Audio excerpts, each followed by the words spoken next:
बाहुबली धनंजय सिंह की जमानत हो गई हाई कोर्ट से। जमानत होना क्या था, हड़कंप मच गया दोनों खेमे में। लेकिन सबसे अधिक अगर किसी को परेशानी हुई है तो वह है भारतीय जनता पार्टी। धनंजय सिंह चुनाव तो नहीं लड़ पाएंगे। जमानत हो गई लेकिन सजा पर कोई रोक नहीं है। 7 साल की सजा एमपी एमएलए कोर्ट ने सुनाया है धनंजय सिंह पर। लेकिन आज जैसे ही सुबह जौनपुर से गाड़ियां लगा करके सुबह 6 बजे बरेली जेल के लिए लोग ले गए, बीच में आ गया आदेश उच्च न्यायालय का कि धनंजय सिंह की जमानत मंजूर की जाती है। यह जमानत निचले स्तर से मंजूर नहीं हुई थी। एमपी एमएलए कोर्ट ने एक मामले में, अपहरण के मामले में, रंगदारी मांगने के मामले में दिया था 7 साल की सजा। उस मामले में हाई कोर्ट के समक्ष इस आशय की याचिका की गई थी कि यह सजा जो की गई है, यह इंजीनियर अभिनव सिंघल जिसने आरोप लगाया था कि हमारे ऊपर, हमारे साथ हमें अपहरण किया गया, हमसे रंगदारी मांगी गई, हमारे साथ मारपीट की गई और यह धनंजय सिंह तथा उनके लोगों ने किया। पुलिस ने इस मामले में विवेचना किया। विवेचना करने के उपरांत सीसी फुटेज, कैमरे और मोबाइल का जो निकाला कॉल डिटेल्स, उसके आधार पर अन्य जो भी विवेचना में चीजें लाई गई उसको देखते हुए जज ने सजा दिया। यद्यपि अभिनव सिंघल मुकर गए उस मामले से और कहा कि साहब हमारा अपहरण नहीं हुआ था, वो लोग ले गए थे, बुलाए थे, हम गए थे और इन लोगों ने मारा पीटा नहीं, हमसे रंगदारी भी नहीं लिया। जो भी गवाह थे वह भी मुकर गए, पक्षद्रोही हो गए। लेकिन कोर्ट ने कहा सारे तथ्य, सारे सबूत हमारे पास हैं और इस मामले में धनंजय सिंह और इनके लोगों ने अपहरण किया है, रंगदारी मांगा है और मारपीट किया है, धमकाया है, इसलिए 7 साल का कारावास। चूंकि धनंजय सिंह चुनाव लड़ने की घोषणा पहले से ही कर चुके थे। 2002 में रारी से विधायक हुए, निर्दल 2007 में जदयू से विधायक हुए, तत्पश्चात 2009 में सांसद हो जाते हैं बहुजन समाज पार्टी से। सांसद होने के बाद जब सीट खाली होती है तो वहां से अपने पिता राजदेव सिंह को चुनाव लड़ाते हैं। बेटा हो जाता है सांसद और बाप यानी उनके पिता हो जाते हैं विधायक। दोनों ही बहुजन समाज पार्टी से थे। बाद में बहुजन समाज पार्टी की मायावती से इनकी अनबन हुई और उन्होंने इन्हें बाहर का रास्ता दिखा दिया। तत्पश्चात धनंजय सिंह कई चुनाव लड़े लेकिन किसी भी चुनाव में वह जीत हासिल नहीं कर पाए। अब जब जौनपुर में उन्होंने कमर कस लिया था, ऐसे में एक फैसला आता है जिसमें 7 साल की उन्हें सजा हो जाती है। धनंजय सिंह तो नहीं लड़ पाएंगे चुनाव, क्योंकि अब उनके वकील और वह लोग जाएंगे सुप्रीम कोर्ट इसके लिए इस हुजूर जमानत तो हो गई है लेकिन इसमें सजा जो 7 साल का दिया है अवैधानिक है, इस सजा पर रोक लगाई जाए। यदि रोक लगा दी जाती है तो धनंजय सिंह चुनाव लड़ सकते हैं, लेकिन अब ऐसा समय नहीं है क्योंकि समय काफी करीब है नामांकन का और इतना जल्दी सुप्रीम कोर्ट से कुछ होने वाला नहीं है। उनकी पत्नी है श्रीकला रेड्डी, घोषणा हुई है कि वह चुनाव लड़ेंगी और घोषणा क्या हुई है, बहुजन समाज पार्टी जो इनका पुराना दल था उसने टिकट भी दे दिया। अब भारतीय जनता पार्टी से कृपा शंकर सिंह 2021 में गंगा स्नान उन्होंने कर लिया था।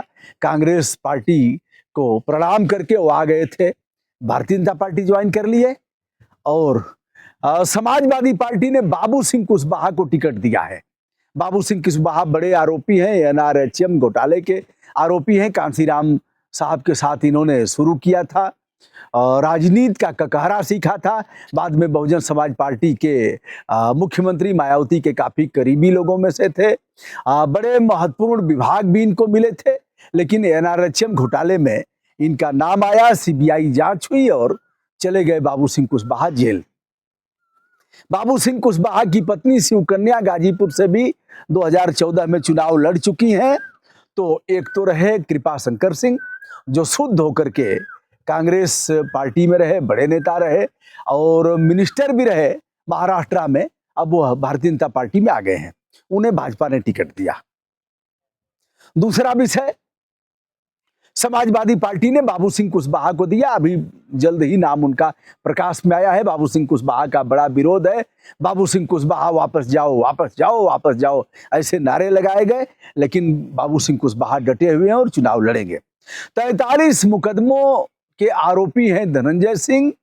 जब श्रीकला यानी उनकी पत्नी लड़ रही थी चुनाव जिला पंचायत अध्यक्ष का, और धनंजय सिंह इनामिया अपराधी थे, योगी जी की लिस्ट में थे, उस समय धनंजय सिंह वॉलीबॉल खेल रहे थे फील्ड में और पुलिस उन्हें खोज रही थी। इसे लेकर के आदित्यनाथ योगी को भी लोग कटघरे में खड़ा करते हैं।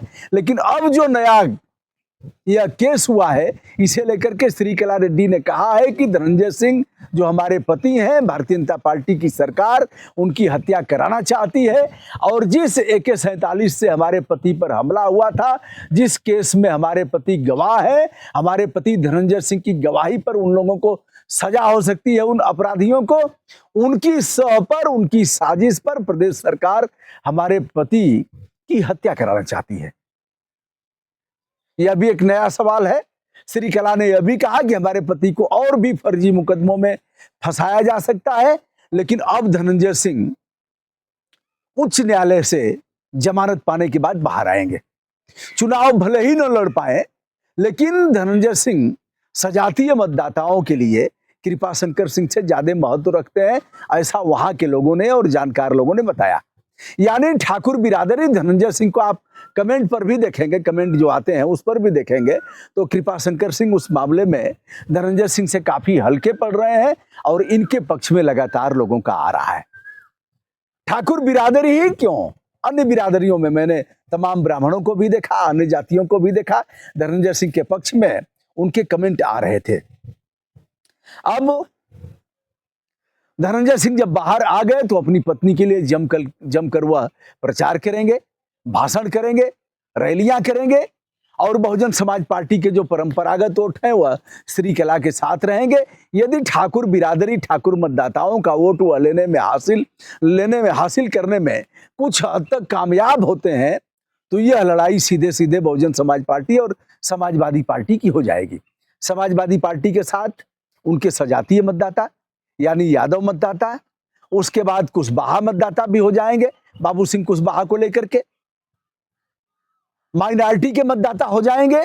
यह एक सशक्त मतदाताओं की फौज उनके साथ देखी जा रही है, और इनके भी वोट, परंपरागत वोट बहुजन समाज पार्टी के, वह कहीं जाएंगे नहीं। धनंजय सिंह चूंकि 2009 में बहुजन समाज पार्टी के सांसद रहे हैं, इसलिए उनके कार्यकर्ताओं से, नेताओं से उनके अच्छे खासे संबंध भी हैं, वोट लेने में उनको कोई दिक्कत नहीं होगी। उसके अलावा अगर अन्य जातियों के, ठाकुर और अन्य जातियों का मत लेने में वह कामयाब होते हैं, तो यह लड़ाई काफी दिलचस्प होगी। मैं कृपाशंकर सिंह को लड़ाई से बाहर नहीं कर रहा हूं, नहीं कह रहा हूं, त्रिकोणीय मुकाबला होगा, लेकिन धनंजय सिंह दोनों दलों के लिए एक प्रकार से चुनौती बन जाएंगे। आज के दिन जमानत होने पर जौनपुर में मैंने देखा है खुशी की लहर है, और लोग खुश हैं कि हमारा नेता जेल का फाटक टूटेगा, धनंजय सिंह छूटेगा और फिर बहुजन समाज पार्टी के हाथी पर चढ़ेगा, श्रीकला को जिताएगा और लोकसभा में जाएगा। दोस्तों, मैं हूं ब्रजभूषण दुबे। विनम्रता के साथ हमारा प्रणाम स्वीकार करें। धनंजय सिंह के मामले में जो ताजा अपडेट है उसे हमने बताया।